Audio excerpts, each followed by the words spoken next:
So this ties well into the last few questions, and this is specifically for Jacob. For the psychology major, when you're going into the workforce, what is a good way to spin that education for specific jobs or general jobs?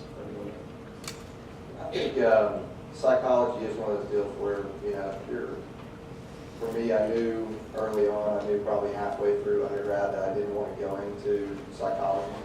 But I realized that it would probably require, I wanted to go into business, but it was going to take too long afterwards. So really the thing is to understand that you have a very broad education. You haven't only taken psychology classes. So tell them, what I always tell people is psychology has taught me about how to read people, how to understand that we all are motivated and influenced in different ways. It's opened my mind that we all operate in different manners. So I think it's really polished up my people skills and also allowed me to realize that, if we all function in 4 quadrants, then 75% of the world doesn't do things the same way you do. Okay?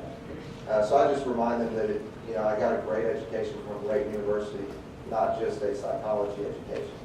There were some other classes, and just your exposure to TCU alone is going to help you.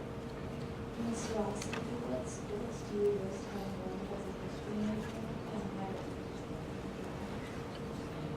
That was something that I struggled with a lot is, we used to always ask, what do you do in a history degree? And are you either going to be a teacher or you're going to work in a museum or something like that? And I kind of realized those were things that I wanted to do. So I had to look outside of the obvious and what other skills do I have. I'd say thinking skills, the ability to read something, retain what I've read, understand it, writing skills, all sorts of skills. But I've also found that in interviews, people really aren't wildly focused on what exactly you do in school, what exactly classes you take. That typically, and I've interviewed a lot because I've sort of been all over the place in what I thought I wanted to do. And I would not worry too much about your classes, having 20 minutes of conversation on what are your takeaway skills for whatever your degree is. I think if you can kind of encapsulate it into a few key phrases, strong sentences on what it is that you have and you offer, I think that's enough. So that would be part of my advice, is don't worry too much about it, which I know is easier said than done, of course. How you do it when you apply for a job, your different major? Just the questions that you get asked. If you have a psychology degree and you're applying for a job with a chemical company, how's that going to work?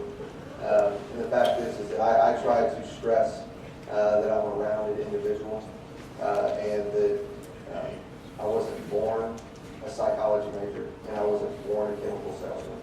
I had to learn both of them. So it's really just sharing with them your story and why you're a rounded individual. And the most important thing that you tell somebody or communicate in an interview where you may be interviewing for a job that's different from your background is stress your willingness to learn. If they believe that they can, send you to as many trainings as you'll go to, that's going to make them feel a lot better about making the investment. So a lot of questions that I ask are, tell me about your training program. I really want to invest a lot of time in interviewing this. So I want to make sure that the company is willing to invest a lot of time in interviewing me as well. So I would just ask about the training program and share with them your background. That's a great point for any really technical field is whenever you get asked a question, don't try to dance your way around it. If you don't know the answer, say, I don't know, but if you give me the materials and the resources, I would like to find out. Because I guarantee you, they know more than they're going to forget more than you'll ever learn. Those are the people that are going to be in those interview rooms. Those are the people that have been outstanding at the position and can see good talent. So if you don't know an answer, they do. So don't try to dance around it or BS it because they're going to catch you.